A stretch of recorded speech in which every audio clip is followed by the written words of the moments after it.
Hi guys! Welcome to my vlog for today's video guys. Magawa tayo ng sukang kamyas. Ito yung mga ingredients niya guys. Or iba. Simple lang ingredients niya guys. Ito lang kamyas. Itong kamyas na to, kinuha namin ito kagahapon ng pinsan ko doon sa sa bahay. Meron kasi silang puno guys. Kaya ito, ganito kalaki. Tapos sinugasan ko na siya. Sinungkit lang namin to. Iuyog-uyog ba sa bahay nila. Ngayon, tapos lagyan natin ng tubig. Mamaya palagyan ng tubig. Hihiwain muna natin guys.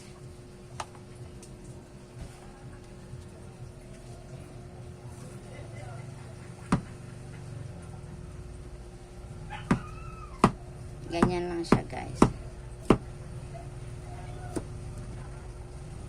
Tapos ilagay ko dito. Ilagay ko dito yung tapos na. Diyan. Diyan ko ilalagay guys. Okay lang yan ganito kasi anuhin lang naman to siya guys. Ibabad lang natin. Ibabad lang ito. Gawin lang siyang suka. Basta pinuhin lang siya.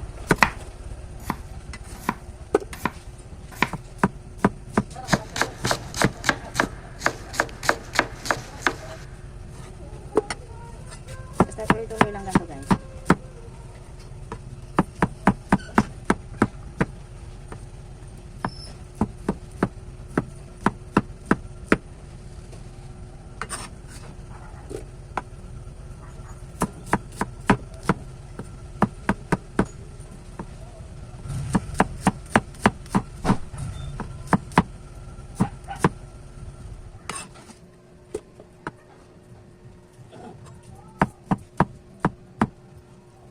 Yung iba guys, malambot na. Bagong pitas naman to kagabi. Kahapon bagong pitas wow! to guys. Kaso lang hindi ko na agad. Nahiwa.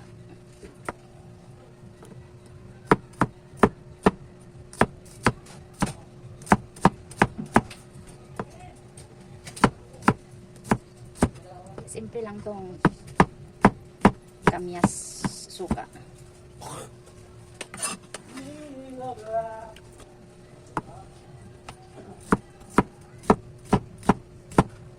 Ganito lang guys, hiwa-hiwain lang siya.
Tapos na siya. O, yan o. Ganyan karami siya o. Ganyan karami. Ito na nga lahat na hiwa guys. And then, lagyan ko siya ng isang basong tubig. Ibabad muna natin to siya.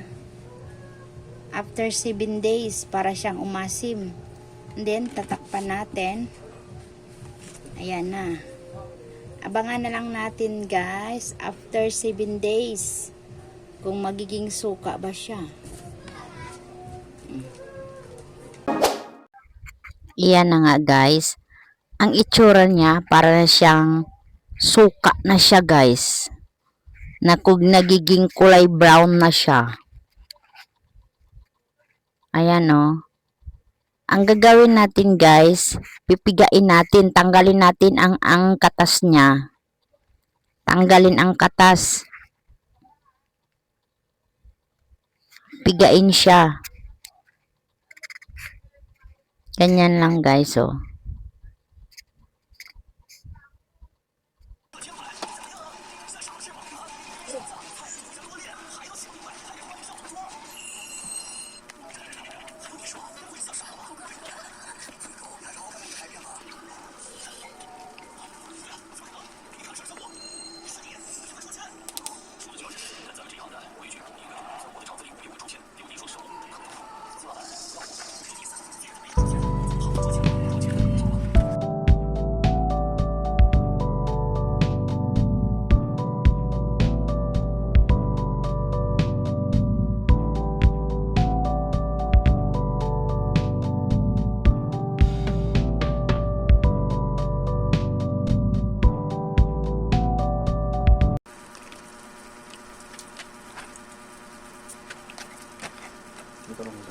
Oo, 3 araw.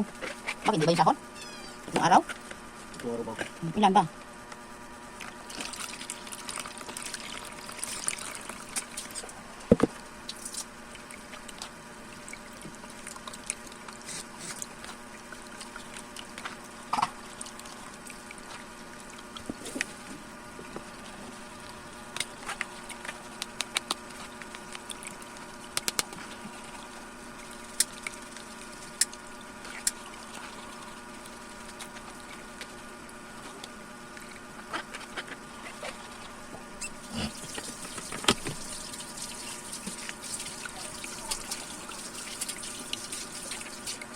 Katas niya, guys.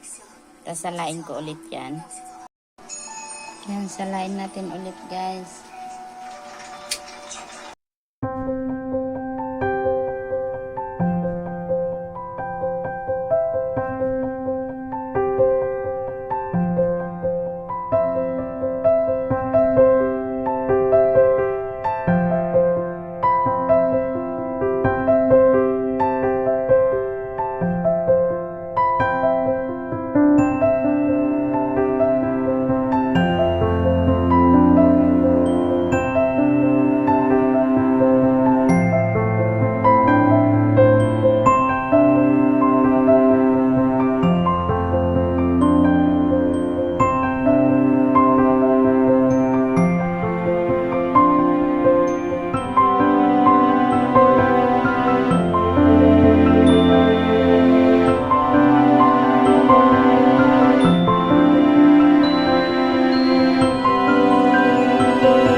Ito na guys, ang ating sukang kamyas.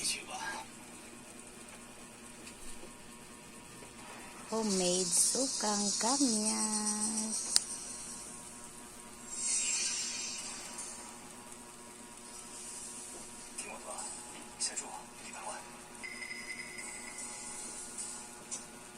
Ayan na lahat ng sukang kamyas. Maasim siya guys. Guys, thank you for watching. Please like, comment, share, subscribe, and click notification bell for more updates on upcoming videos. Bye.